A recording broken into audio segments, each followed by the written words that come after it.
Sorry about the tardiness. Traffic has gotten in our way, but we will wait for folks. It looks like everybody's got some representation here, so I think we're in good stead. So we'll go ahead and call the meeting order. Mr. Berry, will you do the roll call, please? Ms. Ritter, Ms. McClellan, Here. Ms. Terry, Mr. Moore. She won't be here. Mr. Moore, Here. and Ms. Wilson. Ms. Fitzpatrick, Here. Ms. Weitzel, by the way, is remoting in. I'm here. Mr. Hayes, Present. Dr. Carrico, Present. Mr. Wallace. Present. We have a quorum. Great, thanks so much. The next item is the approval of the agenda as presented. Is there a motion to approve the agenda? So moved. Thank you. It's been moved. Is there a second? Second. Thank you. Okay, it's been moved by Mr. Moore and seconded by Ms. Fitzpatrick. All those in favor, please signify by saying aye. Aye. Any opposed? Okay, the agenda is moving forward as stands. Are there any public comments? Seeing none None received. here. And there are any submitted public comments, Mr. DeBerry? Okay, great. We'll move on to the meeting minutes from October 13th. It's been a little while since we've seen y'all. Hopefully you've had a chance to take a look at the meeting minutes, which as always are excellently prepared. Thank you. Is there a motion to approve the minutes as presented? So moved. Thank you. Second. Thank you. It's been moved by Mr. Moore, seconded by Mr. Hayes. Any discussion? All those in favor, please signify by saying aye. Aye. Any opposed? Okay, the meeting minutes are approved. Now we'll move to Mr. DeBerry for a project management update. Okay, great. While we're pulling up the slide, I wanted to let the team know that Mr. Mike Garber from PP Mayors, who's our audit team, will be coming up after the project update. We wanted him to have some situational awareness as we go through the project, which will be helpful to him and us. So Mike's out there. So Ms. Weitzel is on the line, and Mr. Matt DeHaven also is dialing in. Okay, so again, we're going to briefly talk about the permit construction status, continue to make good progress. We'll have a quick update from PP Mayors on our audit report for last fiscal year, and our P3 partner UTS is here, and they're going to update the team on the deed project process that we've been through. 2 seconds.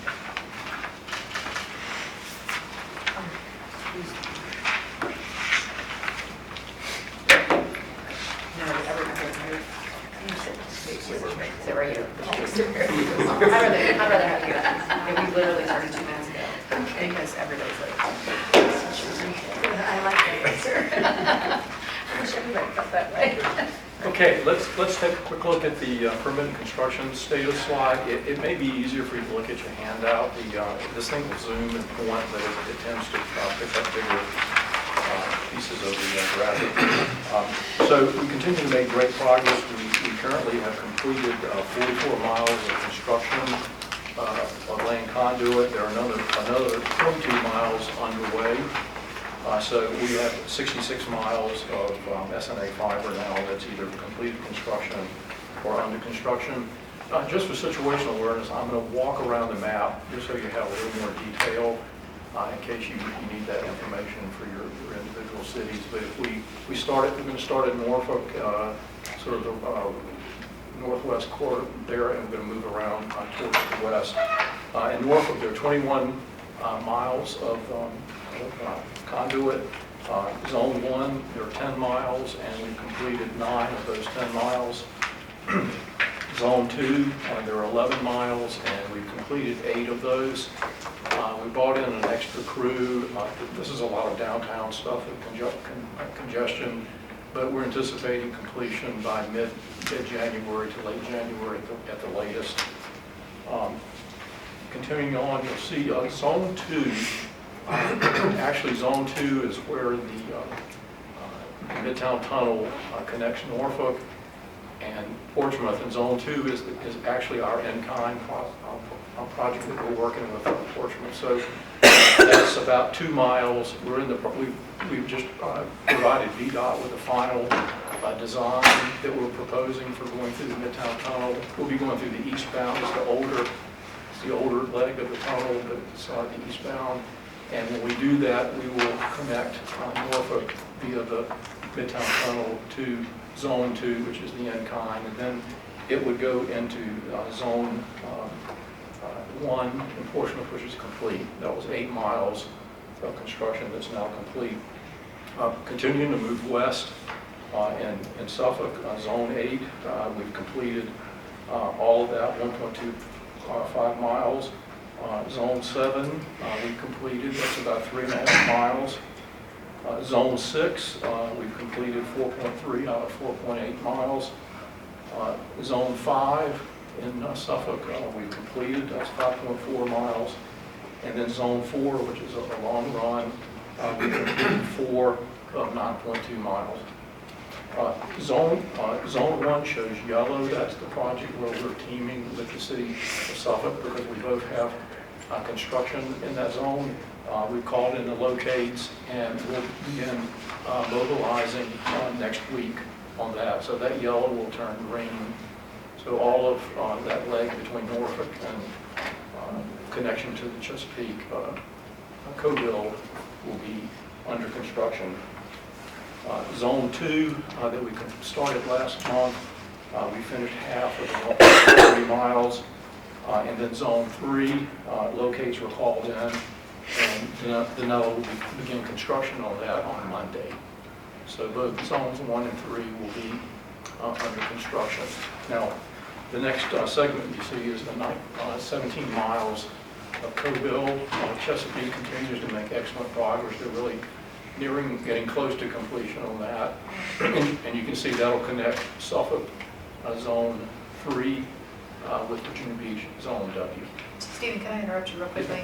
There's a portion that's gray between Yes. Zone 8 and Zone 7. Were you about to get to that? I'm sorry, I missed that. That's about 3.5 miles of the Chesapeake co-bill. So is that included as part of that great Yes. progress that we're making in Yes. Chesapeake?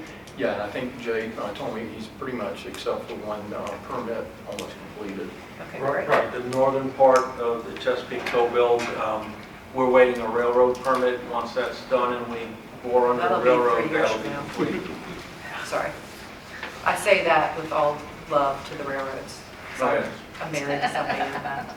You know, We're a year into the permit process with this particular railroad, so we're hoping for something to happen soon. Got it. Okay, now we're into the alphabet. Awesome, there we go. Backwards. Okay, so good news here. We've received approval for 26 of 29 permits in Virginia Beach. You can see the only 2 remaining that are being reviewed are permits T, U, and V. We have called in locates on zones 1 through 6. And as of my meeting with Danilo and CPC yesterday, they're calling in locates for the remaining segments of the alphabet, as you call it. Now, I will say, Jay can attest to this, that calling in the locates is always a long pole in the tent. It's a very stressed group, but we have good relationship with them, and so we're calling in those locates. I have a commitment from Danilo after the first of the year, when everybody comes back from holiday, they will be deploying an additional 8 to 10 teams. They're finishing up some work that they're doing nationally, and that will double the size of the workforce that's out there. Now, I always lean forward. That means if that happens and that works the way we want it to be, we should be 85% of the conduit construction should be done during the month of March. And, you know, we'll be working the segments, special crossings and things like that. Some of it will be just in time. The Midtown Tunnel, things like that are going to be just in time. But a separate crews come in and what they call below the fiber through the conduit. So that'll be something that Danilo, their subs will be working that. So we hope to see a lot of progress over the next 2 months as we bring in those extra crews. And so that means actually, I think, Peter, Ms. Wilson, most of the construction, the newer teams will be out in the Imogen Beach because of the length we've got there. So feel pretty good about that. About 90% of the permit mileage is now approved, and those last 3 are very close. And so the goal was to have everything up and running, connected by the end of the fiscal year, so June 30th? 31st of July. 31st of July, okay. Right, that's the goal. I'm not calling it a stretch goal. I believe we're still on track to do that, and All right. we're sticking with it for now. Sounds like you're making good progress. Are there any questions from folks online or in the room or comments? Okay, that sounds wonderful. Okay, we're gonna turn it over to Sheila. Did you have an introduction? Okay, great. So I'm going to quickly introduce Mr. Mike Barber. Mike's a senior fellow, if you will, for PB Mayors. He's going to present the results of the fiscal year audit. Over to you, Mike.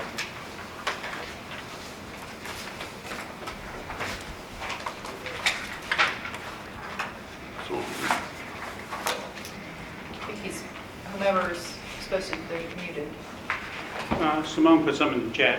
Open the chat. Oh, yeah, they could not hear Oh, anything. there it is. Yes, we're working on this, Okay. but we should still be able to hear them. Mike is checking right now. Everyone should have 2 copies of the report. Somebody needs one after.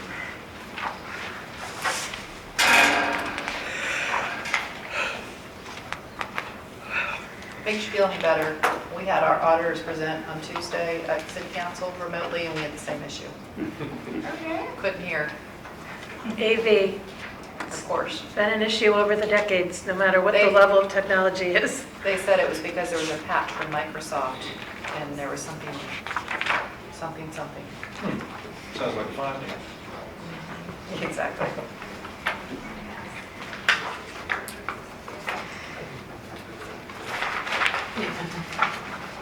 So what we did, if it helps at all, is we had somebody make a phone call, and we used the cell phone held up to a microphone. If you have the ability, that might be the workaround. It's very high tech. I can tell with all honesty, we received a clean report, but I don't You want you should to be the press one me. delivering. You had to do that for your You financial audit? Your CFO must have been you excited. meant a modified, Oh, Or a Catherine. modified. Yes. I think it's good. stressful. Yeah. She's in charge of finance and technology. so- We're doing ours Tuesday. Yeah. There's not really anything to be said, or there were no questions, but it Good. still needed to be done. We had ours on Wednesday, but it was in person. Ours would have been in person, but our auditor was. Oh, I'm sorry. I'm getting the wrong number.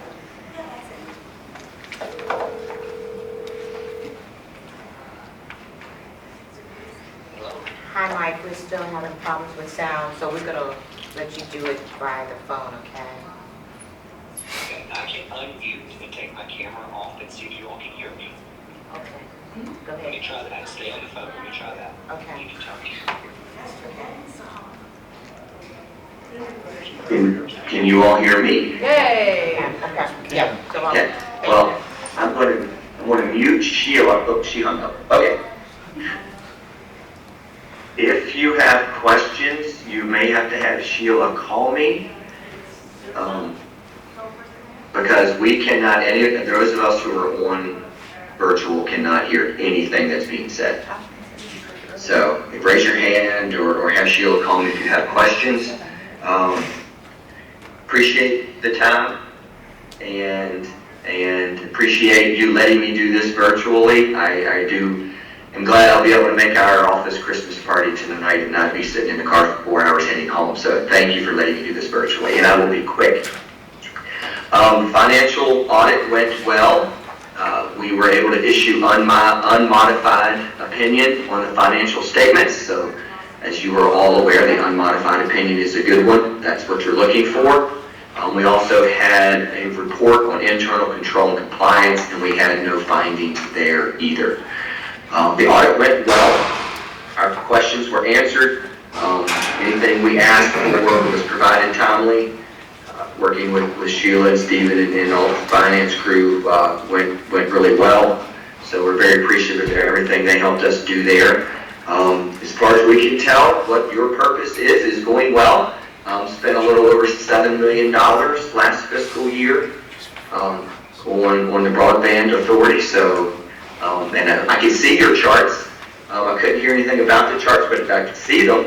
And it looks like, for the most part, I can see the progress that's being made. So, very good there. I don't have anything else. We had no audit journal entries this year. We had no past adjustments. We did not have to adopt any new GASB standards, so that was helpful. So all in all, just a clean report, and finances looked good from our perspective. So I will open it up for some questions or comments, but again, I may have to have Sheila call me if there's going to be any questions. Any questions from commissioners or comments? That I can hear. Excellent. Get better. Oh, you can hear me. Good. I can. Awesome. Okay. We have, just FYI, we have no comments. So we're all excited and wish you a great holiday party. Behave yourself. Thank you. I appreciate that. I can't imagine a bunch of accountants and auditors getting together must be a wild time, so be careful. Hey, I want to send you pictures.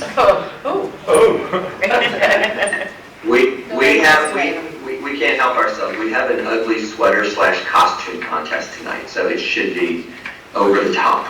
Well, you have fun with the abacus. Don't underestimate. Okay, there you go. Okay, thanks so much. Do we need to vote to? Thank you. Thank you. We just accept it? Okay. Thanks, Mike. Thank you so much.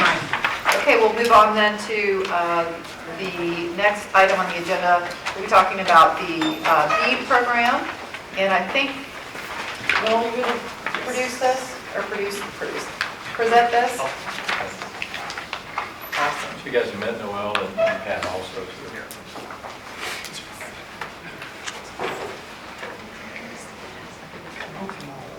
Oh, sorry. Probably is.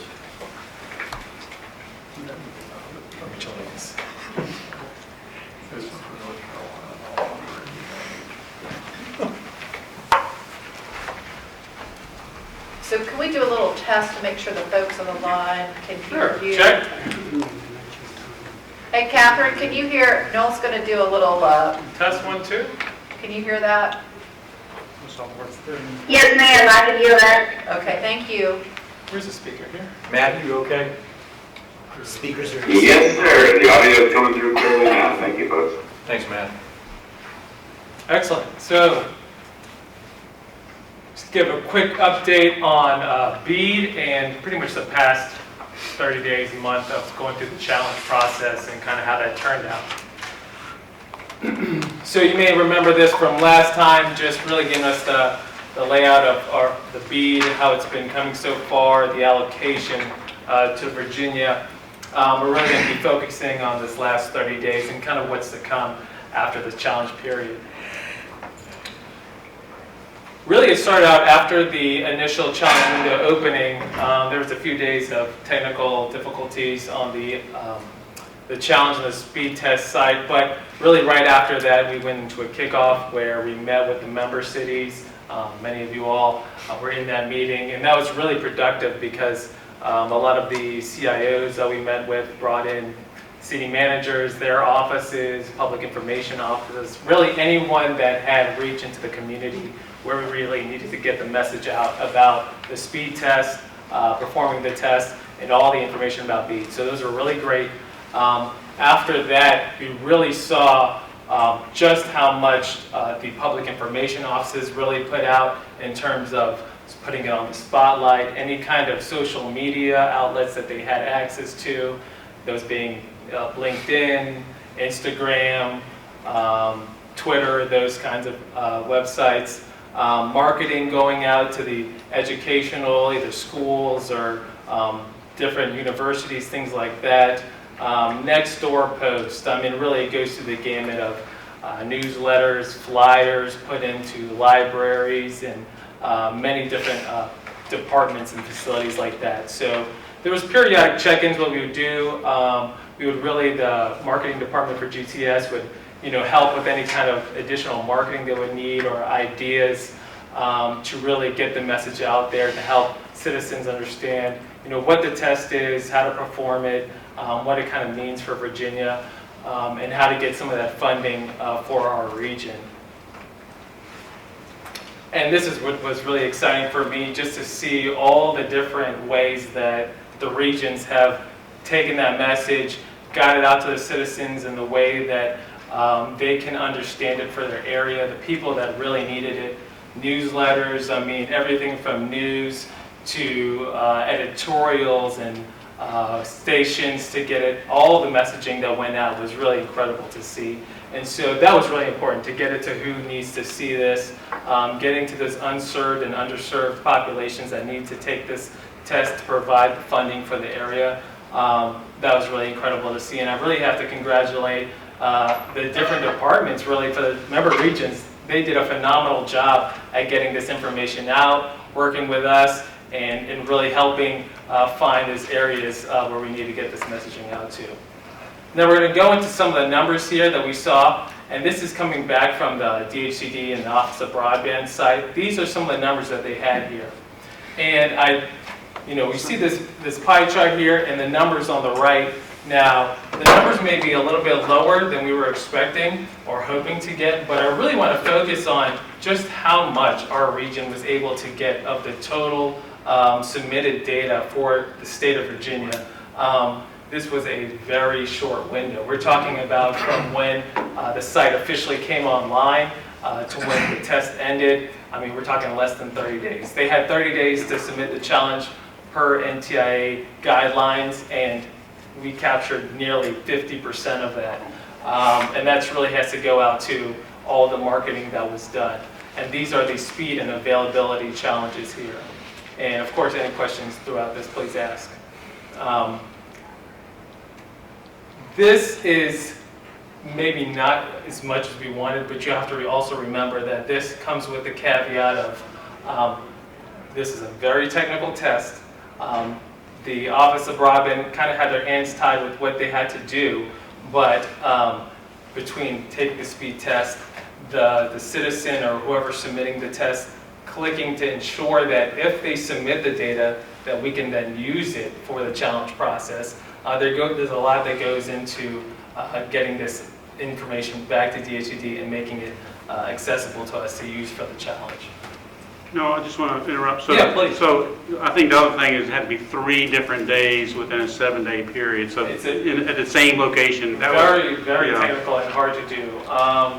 And as I continue here, you'll see this so much that the blue here represents all the speed test data. So those same consecutive tests that they have to perform to do the speed test portion was really the lowest. You could really see here that it's a very technical test. It's a lot to get a citizen to take a test 3 times and submit it. And then also make sure that they're checking the box that, yes, we can use this data for the challenge results. Yes, we can submit this on your behalf. Getting all those things done. Little technical glitches with reminders going out to the citizens asking for them. There's really a lot that had to go into this. So, now, can I ask a question yeah, about that? So Norfolk had 6 speed test challenges. That's 6 that were fully completed, and is that 6 that were also underserved? Were there others? Were there more that were overserved, if you will? Unserved or underserved. So the 6 represents the total of speed tests that were taken. Oh, sorry, it says there, right there, below. So for example, I did mine, and mine was over 100, so mine wouldn't be part of the 6. Right, yours would not Okay. be part of the 6. Got it. And they also had to, submit that, yes, we can use this information for the challenge purposes. So, I'm curious to see how it was submitted. but yeah, so. So, to follow up, Madam Chair, so you're saying, from what I'm understanding, these numbers reflect the result of those who are included in the challenge. It could have been more attempts, it's just that they didn't, for some reason, qualify? There could have been more attempts. There might have been something, an issue with their ID data for where the location was that may not have qualified them for it. If they did not complete the 3 tests within that given time, they wouldn't have been represented here. If they didn't click the box saying, hey, please use my information, it wouldn't have been represented here, and they wouldn't be able to use it. So there's many different things that kind of would keep people from getting their information back to the DHC ID back-end database. These are all the ones that met all the qualifications to be made in either Type S or Type A, either for that availability. They did not have service, or there's something, no provider in there that can give them service, or the speed at which they're getting is either classifies them as unserved or underserved. Follow-up question, Yeah, Madam please, Chair? go ahead. So,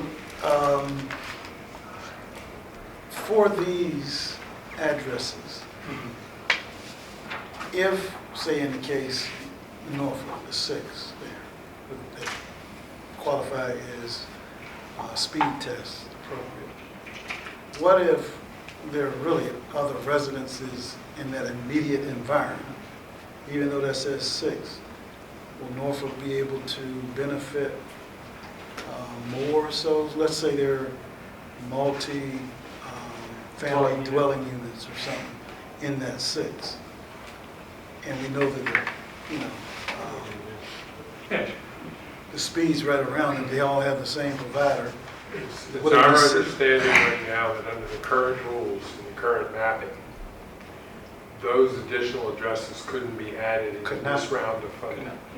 However, we absolutely want to have that information from whatever of your offices gather it and use it both for any future rounds of funding and for that, for the Virginia funding, because we know they're out there. Part of the thing here for me is there's 2 parts to this. The availability, which says they don't have service. The speed test for inadequate service, for underserved, was 3 tests within a week. And in addition to that permission that Noel talked about, you also had to check the box that said, send me reminders. So, if I'm me and I've done the test once, then I expect to get a reminder tomorrow to go in and do the test again. Well, I did not get my reminders until after the 30th. I've been getting reminders since the 30th. You also. I got 1 reminder before, and I've gotten 4 after. Right. So the reminder system did not work. So that greatly affected the 3 test results. But if they're going to class the Type A's with either single tests or who said I don't have service, period, or I can't do a test because of limitations, then those sites are eligible because they were points on the map. And those sites will be eligible for funding.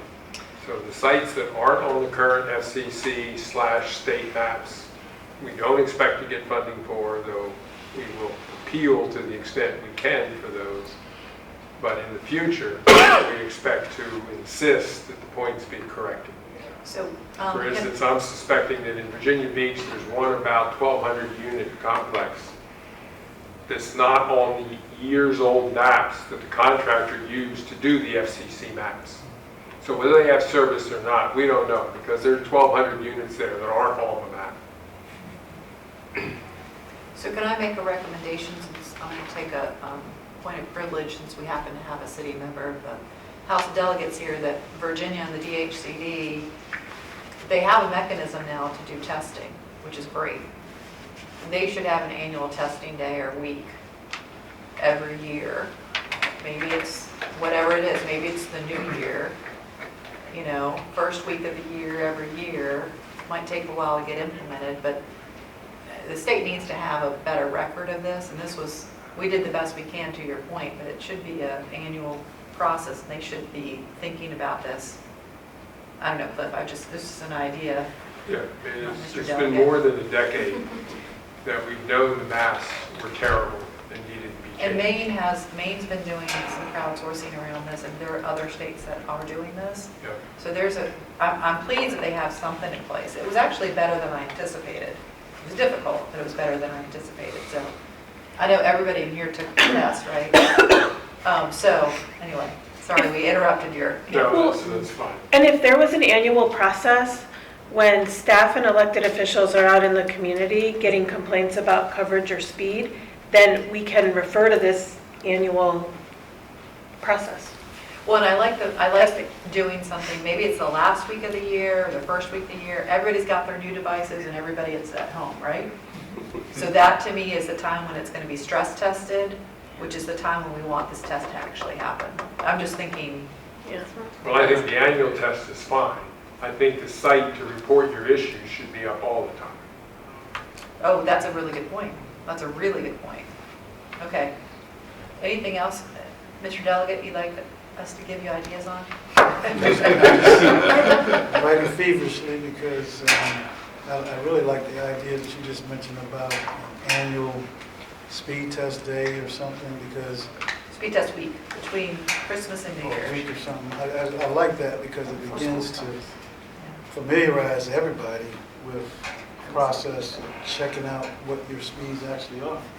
So as people learn more, and I think that's a part of the BEAD funding as well. There's an education piece in there somewhere. I mean, I think the majority of the money is to actually address the speeds availability. Yeah. But then there was another part of that Digital equity. that starts talking about Equity, access, affordability, which is the... and education kind of. The whole appropriation was about 47 billion, 42 and a half is basically the connectivity portion. The other portion is supposed to go to the education, diversity, affordability part. If I recall correctly, who's the contact from Dr. Holmes. Dr. Holmes? I think she said there was about, of that $1.48 billion, something around 30 million was for digital equity, if I recall correctly. And so relative to the overall budget, it's not much, but $30 million for digital equity still is significant. Maybe some portion of that could be used for what we're talking about. I think at one If I point. could just, I'm not sure if we talked about it at the last meeting, but we were asked by DHCD to brief them on our project again, because I submitted for the authority, I submitted a placeholder for BADI funds, because there is $40 million out there, and they wanted to see the project again. And we invited GTS as our P3 partner, and so we continue to work that. This data can be used for that, and as Pat mentioned, there are other enclaves that we think we can count that obviously didn't get counted. We're going for it, not just. I'm not sure what the representation of all of the qualified numbers will look like, whether it's availability or speeds across the whole state when this is published. But I'm curious to know that $1.48 billion, what happens? Is it just that the Commonwealth doesn't get it? Does it have it? No, it's, well, they get it. They No get matter it. what. They get it, and they have to meet, the criteria will be based on the mapping, but if there's money left over. That's my question. That's why we're staying in the hunt with GTS, because every dime we get reduces their cost to bring internet service to our residents. And when we talked to Dr. Holmes, that was the question. If you don't spend all that money on connectivity, what are you going to do with that leftover money? And can you consider then supporting middle mile efforts? And the answer was possibly. Possibly, and also for just awareness, so that if you had to go through this process again, people understand. Right, but I think there's going to be a Non-deployment. chunk of change left over. And if the General Assembly wanted to direct administratively, I don't think they have determined how they're going to use whatever's left over. So there's a possible opportunity there. I'm sorry, gentlemen. And I think we're meeting with DHCD again in a couple of weeks, 20th. So we're staying in front of those. Thank you. Well, are there additional slides? Yes. Just to give you a look into the future here and where we're at right now and what's going to happen. We're currently, all the challenge data that is in their database is currently at the pending broadband service provider review. And so it'll be in the review for about 30 days for the provider to either challenge the data, and depending on whether or not it was a speed test they're challenging or just the availability, they'll have to prove different things. Once that is finished, it'll go to DHCD and they will do their approval. They'll look at the information, any rebuttal information from the provider, and make their final determination whether or not to reject or accept the challenge.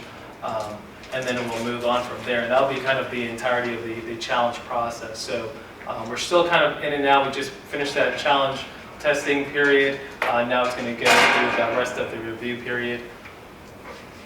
And then in that final determination phase, after it's determined to stand or rejected for keeping the challenge, they will publish the finalized list for those unserved and underserved locations. So remembering that challenge data is just that new small portion of the overall data of unserved and underserved that we were just trying to add to.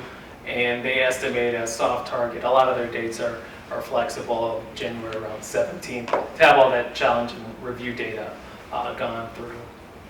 So soon after that, after January, they'll start accepting pre-applications, letters of intent to submit for projects using doing any kind of broadband work. And really, that's going to move into posting of application areas. Are there any overlaps between projects being submitted? They'll post that, and really just the application process comes after that. So that's when we'll be building that area of work we'll be doing for any broadband implementation. We'll be looking at where and what areas are we the first to roll out broadband and services to, and that all gets submitted in the roughly July area, and then they'll go into evaluation. So that's good. Go ahead. So this is all specific to the challenge portion? No, this is just what's to come. This is after the challenge portion, looking into next year when we start getting into the application of the BEAD funding. And the projects so is BEAD funding only for those areas that are unserved or underserved? Those are the areas that are more than likely, that's the areas that they're targeting to roll out, and projects should be highlighting that they'll be. So based on what we've seen, we have 138 for the entire region of 1.8 million people. No, these are additional. These are additional. The challenge was to expand the area and to look for other areas that they might have missed on those FCC maps. So the data that I got from GTS said that 97% of Hampton Roads wouldn't be eligible. Right. So only 3% of Hampton Roads was eligible before we did the challenge. Correct. So we've added very little to that 3% for these particular rules and this timing.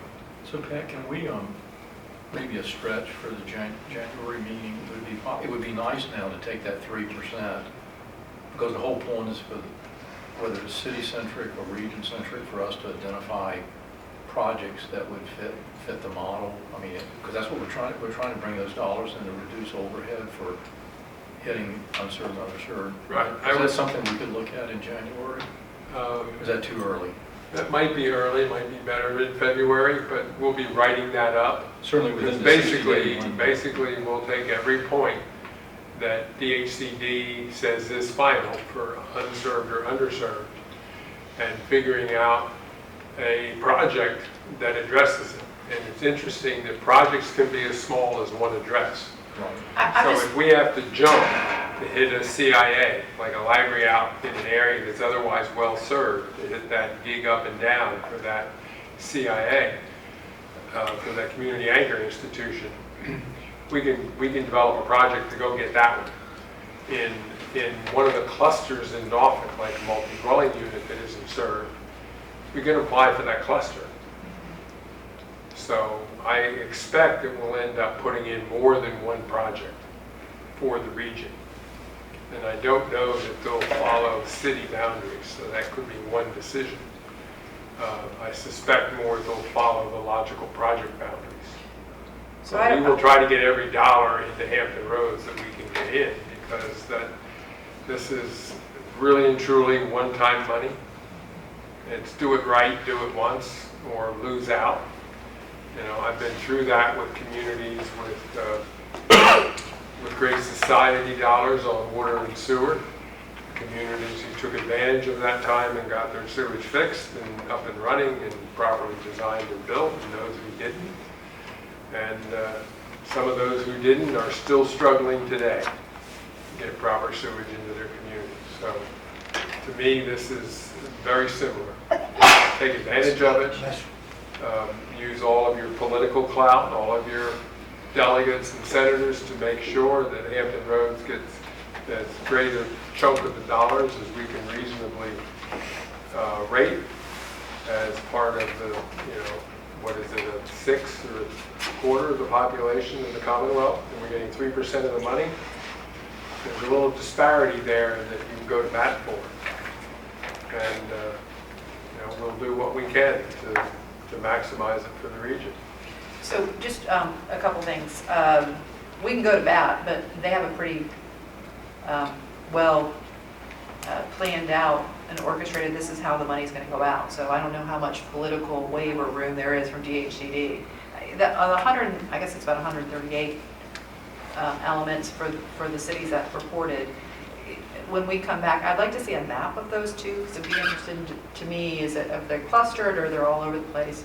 And I don't know the GTS business model, but from a critical, it seems like you'd want to focus on a critical mass, right? You don't want to be jumping all over the region, because that can't be very effective from a business plan standpoint. So I appreciate that you want to go out and get those dollars, but it's 138 places. To me, this seems like we did a lot of, I mean, I appreciate you highlighting, we did a lot of work on this. It was. We didn't get a whole lot out of it, you know, for a variety of reasons, and that's okay. I just don't want to focus so much of our attention on this, and we need to be getting out there and. That's well, and if you look at the total numbers, if we took 48% of Commonwealth in our survey, then you understand how ineffective the survey was in general for the rest of the Commonwealth, and how, in my opinion, how poorly conceived the requirement of a 30-day window for something like this, with all those stats required, was from the top down. This isn't something I would lay at DHCD's feet.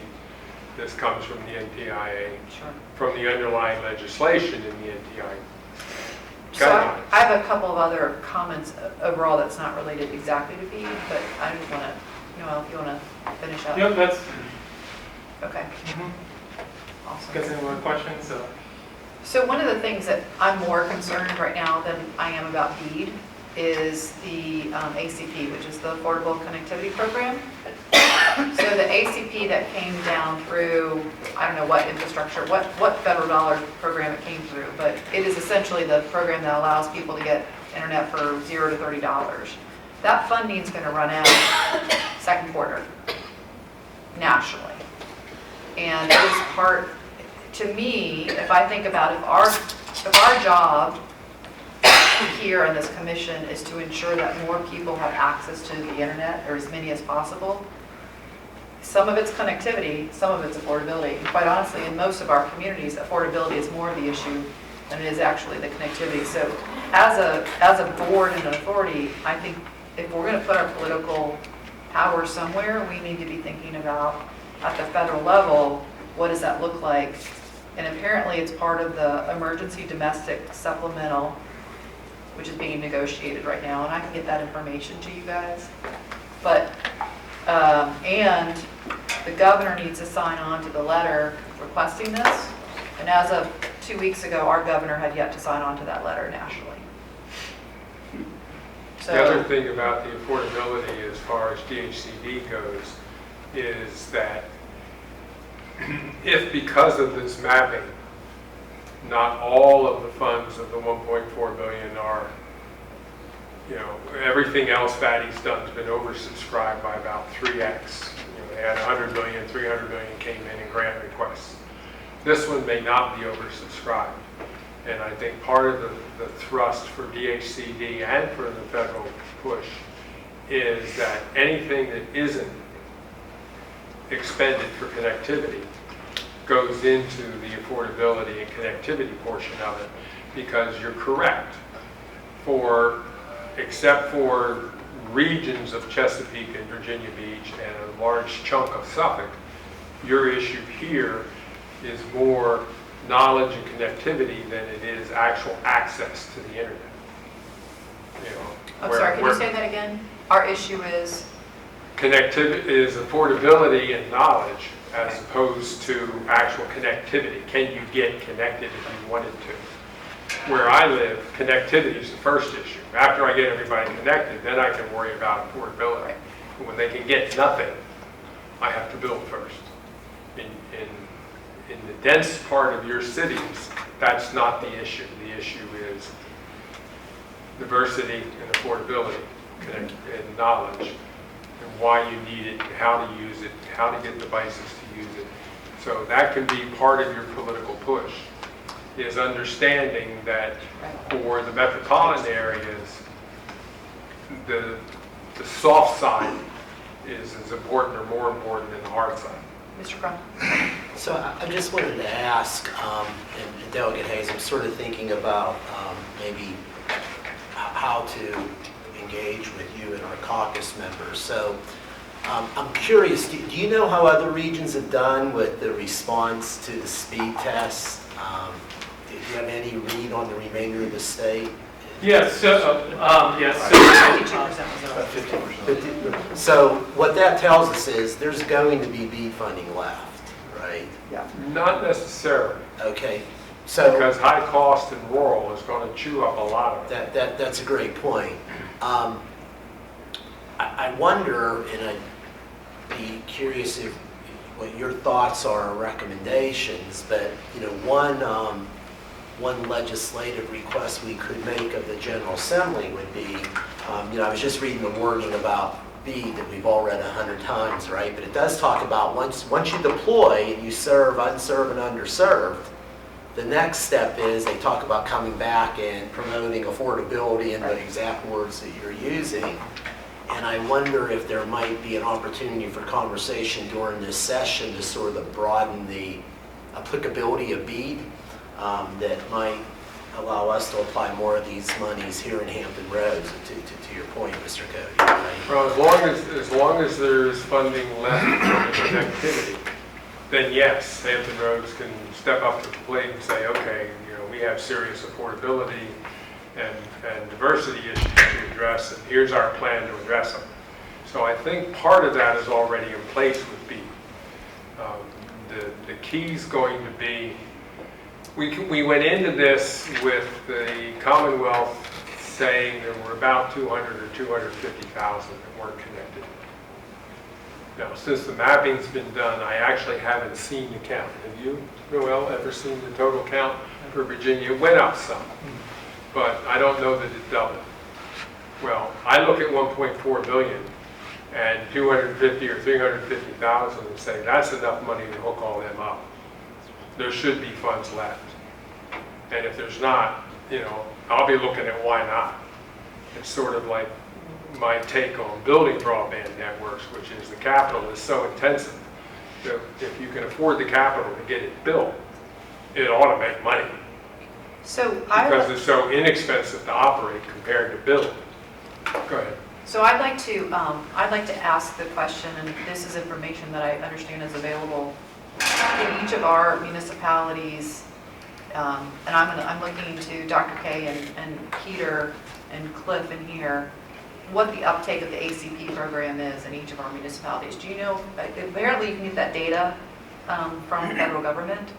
Yeah, so I think we need to get access, because it's handled by the provider. So, if I want to apply and I have Spectrum or Charter or Chantel, they're the one that go, administer, so we do need to get the data from the federal. Yeah, I was going to Yeah. say, so the providers aren't going to give it to you, Right, but the exactly. federal government, I was told, does have that information, and apparently there's a site you can go in and get the data.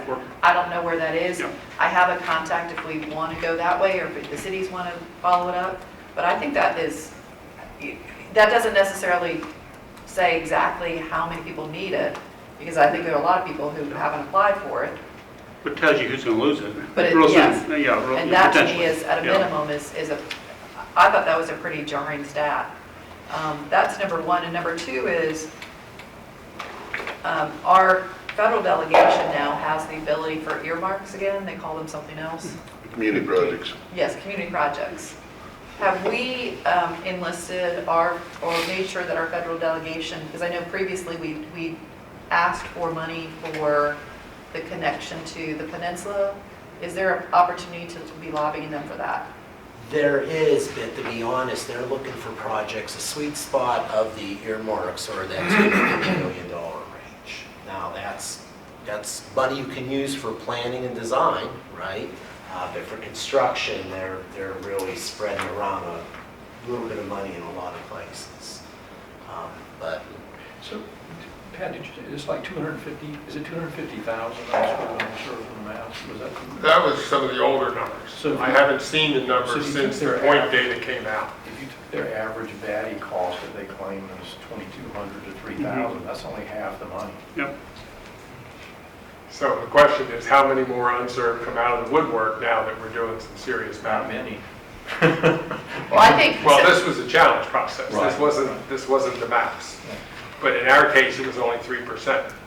So I guess my One and a quarter point, population. Pat, is that I think our opportunity isn't focusing on BEAD dollars for unserved areas and or underserved. Our opportunity is to make the case to DHCD that we have an affordability problem, and affordability will be served if we have more competition. And I think that was our goal of this ring initially, was to create more competition and lowering the prices and increasing the speeds. So I think it would be very smart for us to be working in advance for when DHCD finally figures out how much money they have left over in the pot, to be ready with shovel-ready numbers that says, hey, guess what, Hampton Roads, we have proven that affordability is an issue because this is what we've got so far. Do you all agree with that idea? Because right now, I don't see these numbers being. I would concur with that, because where we are with the legislation and the rules for BEAD, this challenge process was basically our last gasp to seriously influence Yeah. it. So a lot of effort into BEAD allocations at this point won't gain us much. Efforts into DADI allocation may gain us some, but I agree with you. Be prepared politically to go after the education, affordability, diversity part.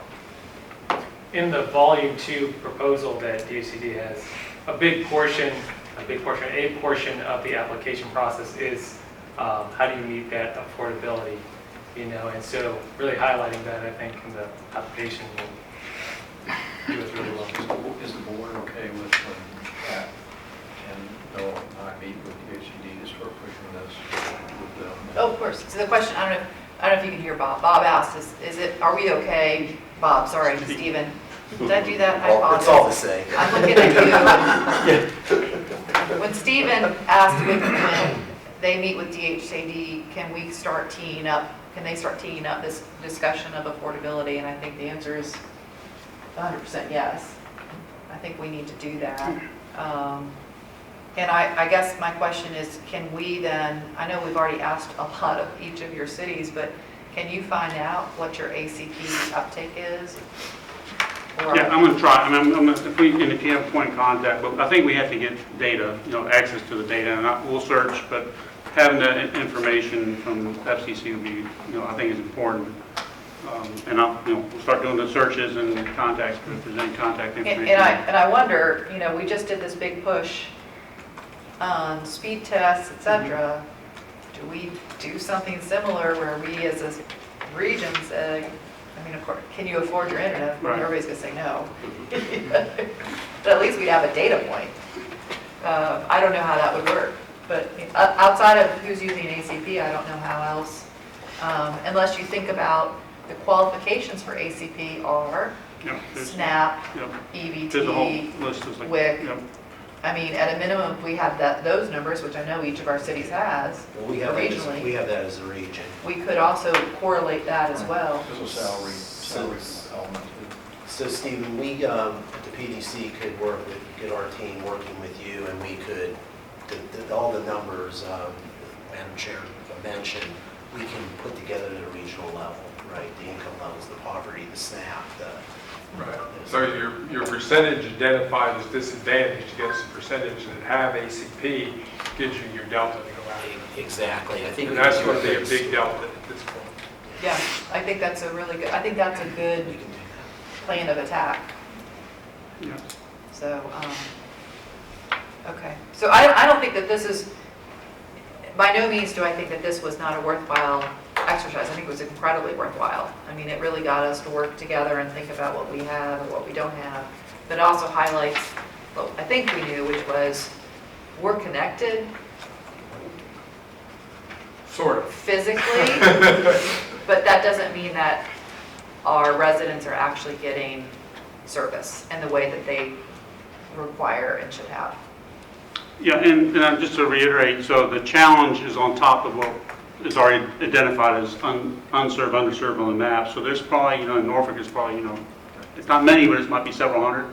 I mean, outside of this, and so there's still opportunity. Right. And as, I think as a business, you're going to see other providers like Spectrum and Cox doing the same. They're going to go after the money too, or try to go after some of the. Some of them will, some of them Yeah, won't. depending on the area.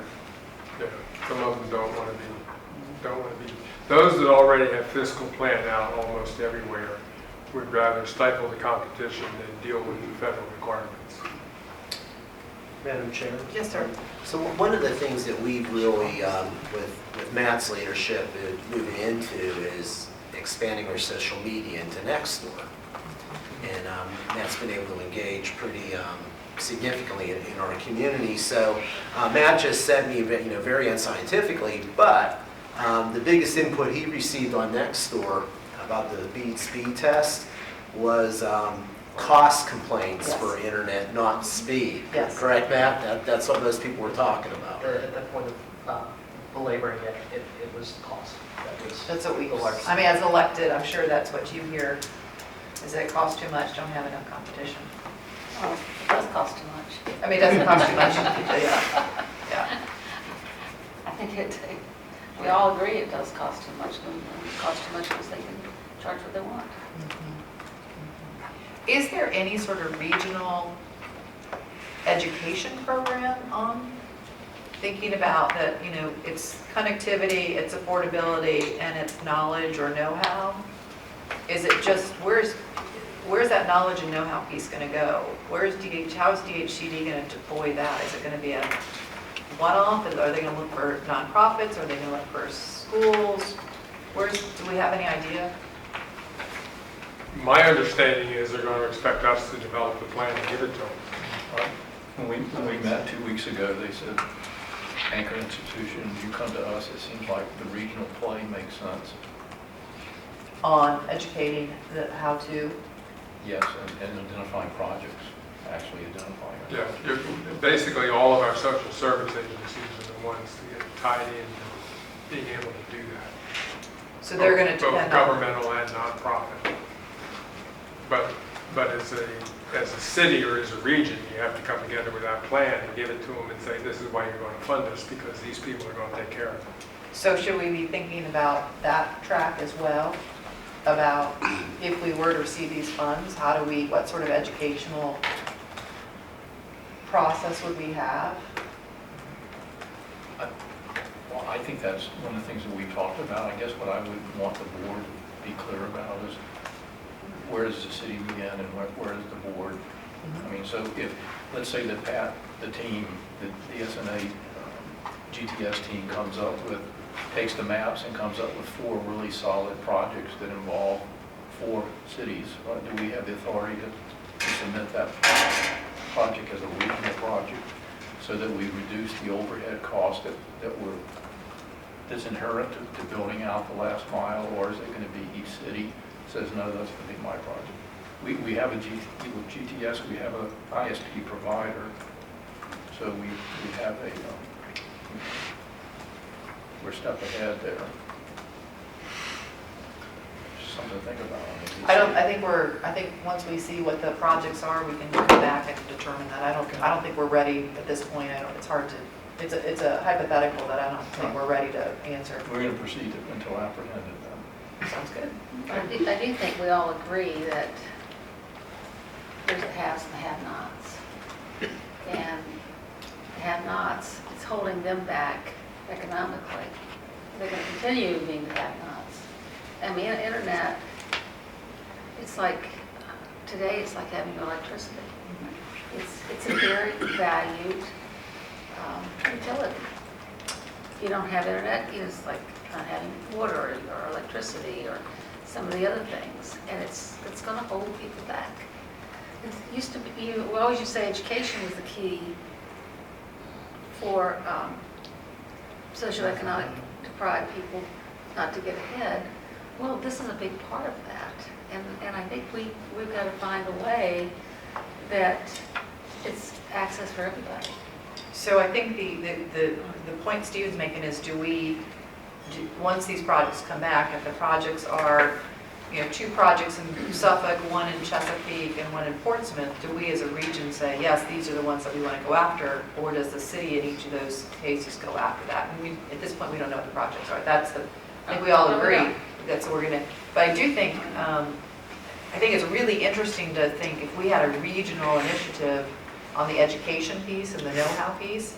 I don't know if that exists. I don't know if there's a best practice. I don't know, but it seems like that's probably some dollars. That could be an earmark if there were a regional entity that was doing that. I don't know that that's our charge.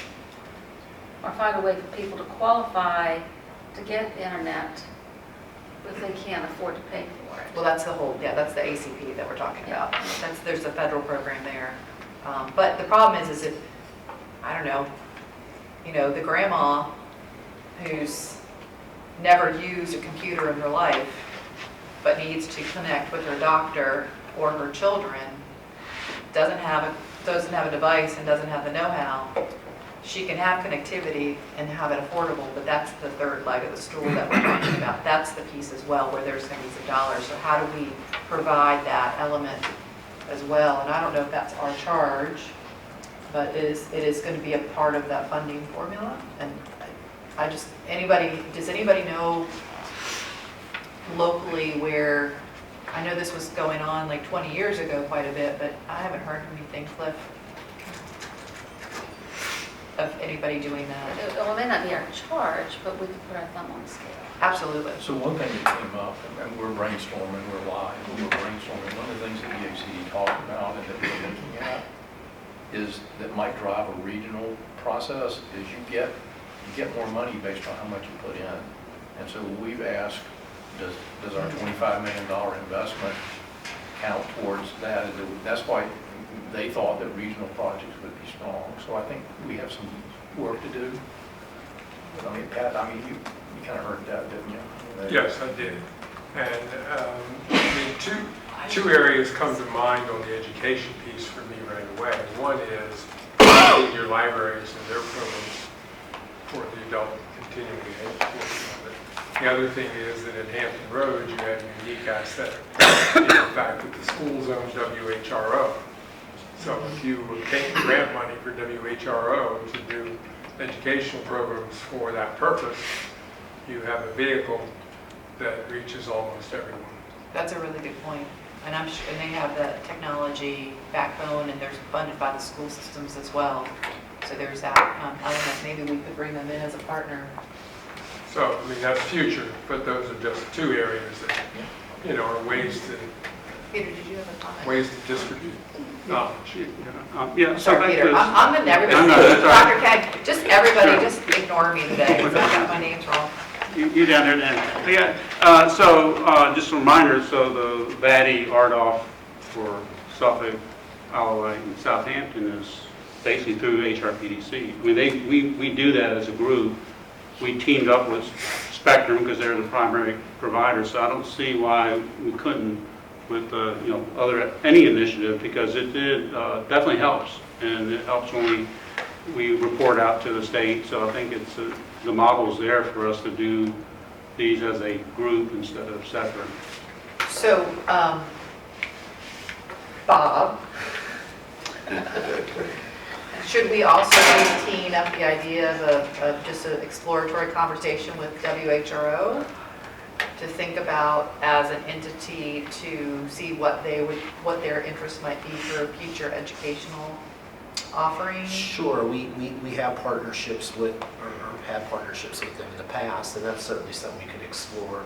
You know, we've done some great work with WHRO around sea level rise and climate change and other messaging campaigns. So that could be something that we could explore. We're really proud of the Body Project and the grant working with Suffolk and Isle of Wight and Southampton County.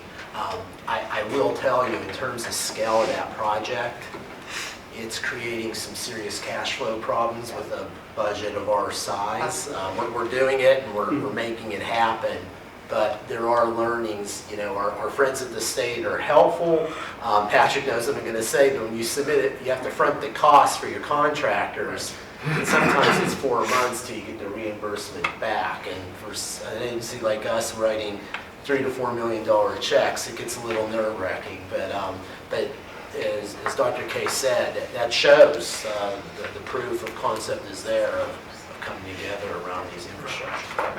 And that's a structural issue with the state and DHCD. The Eastern Shore Broadband Authority actually had to authorize a borrowing because their accounts receivable with the HCD were out so long.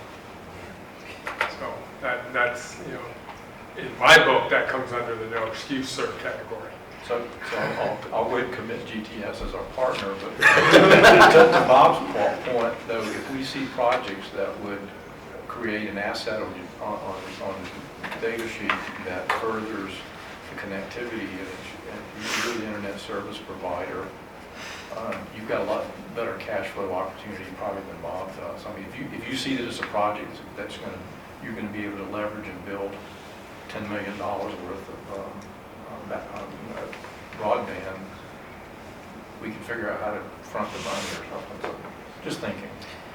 So can I make the recommendation as we move forward that we think about this in that three-pronged approach, that we have all the efforts that we've done to date has been an infrastructure play on connectivity, and we need to continue doing all of those things. But we also need to start teeing up affordability discussion as well as the education discussion. And so it's, that I think that because those dollars are going to go in those other two buckets in some form or fashion, and they seem aligned with the mission of the Southside Network Authority, we haven't yet talked about those, but I'd like to maybe start considering those. So we'll go with that. Thanks, folks. Sorry, we could have sat down. Sorry. Anybody? Catherine. Anybody else on the line? Any questions or comments based on the discussion thus far? No, ma'am. Hey, Matt, are you seeing anything in other areas of the country similar that we can learn? I lost Matt. I'm sorry, Stephen, I didn't get your question. So Matt, we've been talking about expanding the scope. We've worked on the infrastructure play, but now we're looking at maybe affordability and education as ways to get more money, whether it's VADI or BEAD. Are you seeing any strategies out in the rest of the country similar to that? Not around BEAD in particular. BEAD is very tightly constrained around the very specific criteria related to unserved and underserved, unfortunately. But I think that there are other lessons to be learned from other areas around digital equity training, digital literacy, and that sort of thing. BEAD does support some of that particular those types of initiatives in particular, right? But getting, the affordability one is the challenge. The affordability one is one that's not directly being attacked by the BEAD funds, and it's going to be difficult to address that one. Are you hearing, Matt, any other discussion about the ACP going away or lacking funding in the new year? Well, I haven't. Yeah, I mean, it does end. I haven't heard anything positive to the effect of it being extended. So that's the bigger challenge. I think that's going to be really a matter of politics. Who's in office in coming years? Yeah, well, I appreciate that. Well, I think it's going to be a big rude awakening for a lot of folks, and it'd be nice to know. I mean, if there's only 5 people on ACP in Norfolk, then it'll be like BEAD. We'll say, okay, well, check the box. But if we can contrast that to Pat's point with the data, the economic data that Bob and HRPDC can provide, I think that will help us. So great. Well, so what I've heard then is moving forward, Stephen, you're going to meet with DHCD and follow up, and we're going to start with GTS and start talking about projects. We're going to talk about in our respective municipalities what we know about affordability. I'm going to figure out who my contact was who said they could get this ACP data and let you guys know.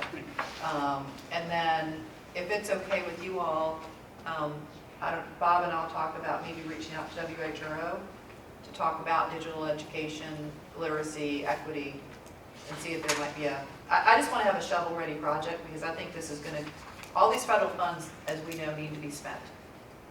And a lot of people don't know where to put this money. And we want to make sure that we are ready to receive that and put it to good use for our residents. So, any thoughts on that? Is this a good idea, bad idea, go in a different direction idea? And we'll put the information together of the cross-section demographics, the income levels, SNAP usage, poverty, etc. And then that should give us a snapshot, as Patrick was saying, that we can compare to how much money we're going to be receiving to BEAD as compared to some of those needs. Great. Any other old or new business? Yes, sir. Mr. Moore. Well, Tom Oakley asked me to stand up. We have some bad news in the city of Suffolk. This gentleman is going to retire again. And he's brought a lot to the effort here for us, especially through the agreement and a lot of things back at the municipal center. And when you call, he's responsive. You know, it's nothing against all attorneys, but you know. We are the worst. But you know, he's helped us out tremendously. He's helped me out tremendously, and I hate to see him go. But his other half is, and it's time for him to retire. So I guess he's going to leave us. Oh, good luck to you. Thank you for your Happy New Year indeed. Yes. Yeah. Get that honeydew list ready. Yeah. That's awesome. Yeah. I'll be in Norfolk working my butt off. Well, let me know that I know some people. Okay, thank you for mentioning that. Thank you, Al. Madam Chair, can I just have a second to hand out some legislative brochures? Absolutely. It's that time of year, and Matt and I are pushing these out the door just as fast as we can. And a lot of you will be receiving these in the mail, but this is a copy of the regional legislative agenda approved by the Hampton Roads Planning District Commission and our Transportation Planning Organization. Delegate will be talking a lot about this in the coming weeks, I know. This looks nice. Great job, folks. And we have more. We can bring in a couple more. So we're probably about 6 short. But anyway, just want to take the opportunity while we have everybody here to hand those out. And yeah, I asked Matt not to use that photo you got me. So. Good autograph. Just real quick, that has been a pretty extensive process. Our regional legislative committee has been working since August. We've been in front of the TPO and PDC 3 times apiece. Thank you, Matt. And Also, a number of community stakeholder meetings with groups from transit, et cetera. So anyway, just no discussion needed, just distribution, save a little bit of posting. Nice. Great job. Well, that's Matt's work, so. Matt, they didn't like the one photo, though. So. We didn't like it, we loved it. We loved it. Okay, so the next, our next meeting will be, what is the date in January? 2024, wow. That is, it'll be on January 12th, 2024. So we'll see you guys in the new year unless there's no other business. I'll call this meeting adjourned. Good evening.